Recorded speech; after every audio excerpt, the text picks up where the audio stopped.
Opeyemi, Dr. O, not really doing a medicine show, just speaking from my heart as I watch my brave little state make decisions. And I'm really happy people are waking up, although they may be a little too late for what I had in mind. So here is my testimony in support of the idea of moving towards abolishing prison in the state of Vermont, following a regional movement for a moratorium on starting with women's prisons. The whole idea is New York State and New England working together. It's new.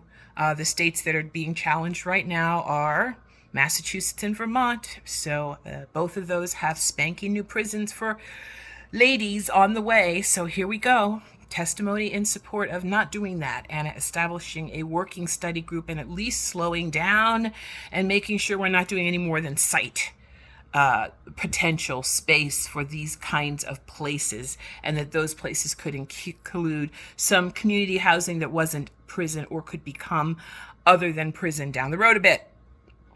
All right. I sat before the committee as a concerned citizen with lived experience of the carceral system here in America. I did my own stint as a medical director at the Massachusetts State Prison for Women in the late 1990s. I expected to be there about 3 to 5 years, like many of my patients who had been there on these mandatory drug charges, but I only lasted 2 years. During that time, I saw nothing that was rehabilitative for those women. There was one program, a Girl Scouts Beyond Bars, that connected the mamas there with their 9 to 11-year-old daughters once a month inside the walls. And the other 3 times the girls met with a scout leader outside of the walls.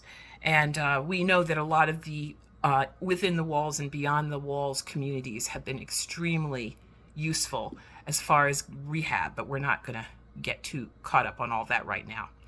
I saw from inside the belly of that particular beast a corporatized management system that did not have the best interests of the incarcerated individuals at heart.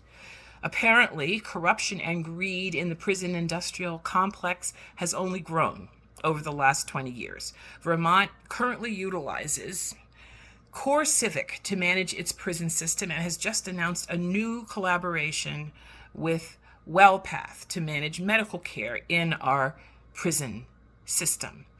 I easily searched and put in Core Civic, controversy, and WellPath plus controversy.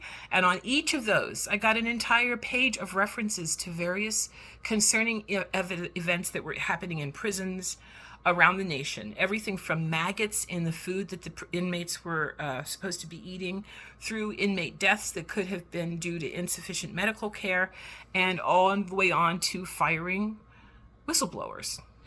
I suggest to this committee that the last thing Vermont needs right now is this moment in our growth is another prison for women. This is a time and a moment in history when our entire country is reassessing our relationship to crime and to punishment. And just because things have been started does not mean we can put a stop. Vermont has been better than other places I've lived at recognizing, hey, we screwed up and we did the wrong thing. We're not putting any more money in that direction.